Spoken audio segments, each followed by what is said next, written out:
Hello students, welcome to class. Our topic for this lesson is contract sales of goods. In this class, we'll be looking at definition of sales of goods, types of contract of sale, provision of Sales of Goods Act of 1893, and terminologies associated with contract of sale.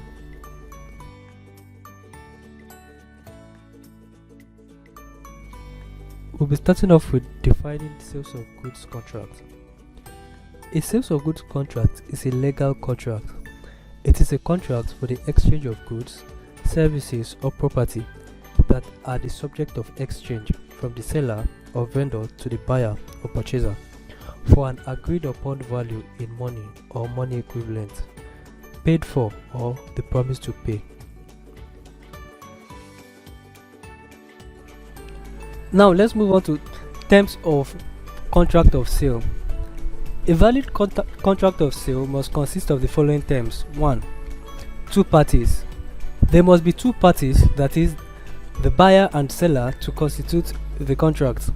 So where a person buys his own goods through some agent, there is no contract. However, a part owner can sell his shares to other part owners. 2. We have goods. The subject matter of contract of sale must be the goods of any kind except immovable goods. Number 3. Transfer of property. This is the passing of property from the original owner to the buyer, and it is not the physical delivery of the goods. It is like a delivery of title or right to a particular good. Next, we have the price. Consideration of a contract of sale must be money. If some goods are supplied as remuneration for work done or in exchange for some goods, it does not amount to contract of sale. And lastly, we have it must contain all the essentials of a valid contract. That is, in contract of sale, there must be an offer from the offeror and an acceptance from the offeree.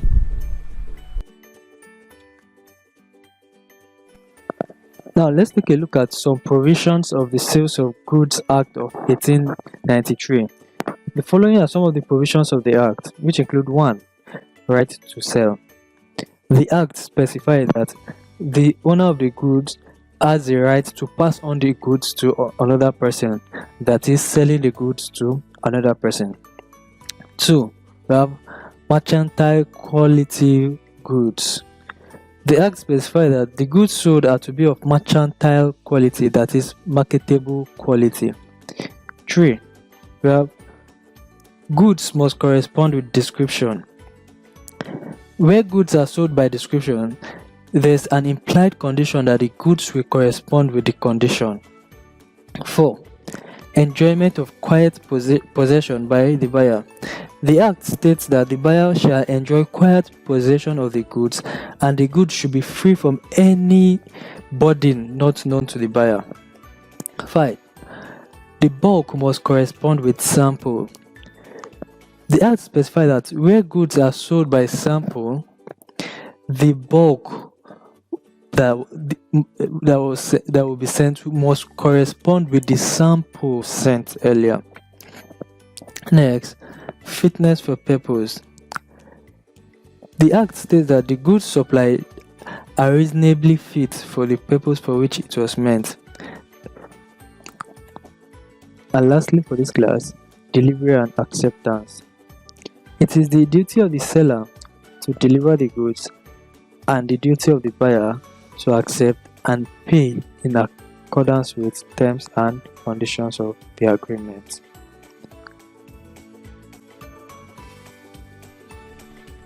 Now let's move on to some terminologies associated with contract of sale. 1. We have lien. A lien is a legal right granted by the owner of a property by a law or otherwise acquired by a creditor. A lien serves to guarantee an underlying obligation, such as the repayment of a loan. If the underlying obligation is not satisfied, the creditor may be able to seize the asset that is the subject of the lien. 2. We have stoppage in transit. This is the right of a seller to stop the delivery of goods while they are on their way to the buyer, if the seller learns that the buyer has gone bankrupt and so they cannot pay for the goods. Next, we have unpaid seller. This is when the whole price has not been paid or tendered, or when a bill of exchange or other negotiable instruments have been received as conditional payment and the condition on which it was received has not been fulfilled by reason of the dishonor of the instrument or otherwise. Next, we have contract of bailment. The contract of bailment is the delivery of goods by one person to another for a definite purpose and upon the agreement that they shall be returned or disposed of according to the directions of the deliverer when the purpose is accomplished. Next is gifts. A gift is a transfer of property without any consideration attached.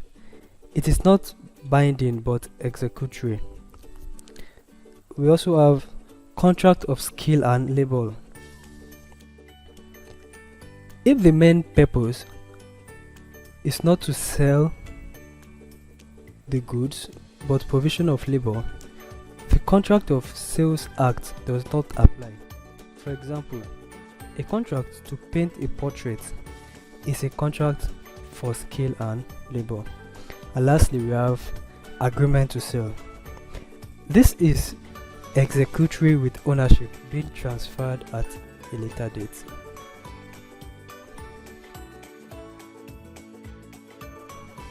And before we go, let's take a quick exercise. Question 1. Define sales of goods contract. Question 2. What are the items on a contract of sale? Question 3. State the provisions in the Sale of Goods Act of 1893. Question 4. Write short note on the following. A. Lien. B. Contract bailment. C.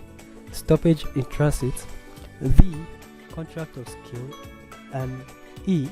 Unpaid seller. Good luck. With this, we've come to the end of this lesson. Thank you for watching. See you in our next class. Bye bye.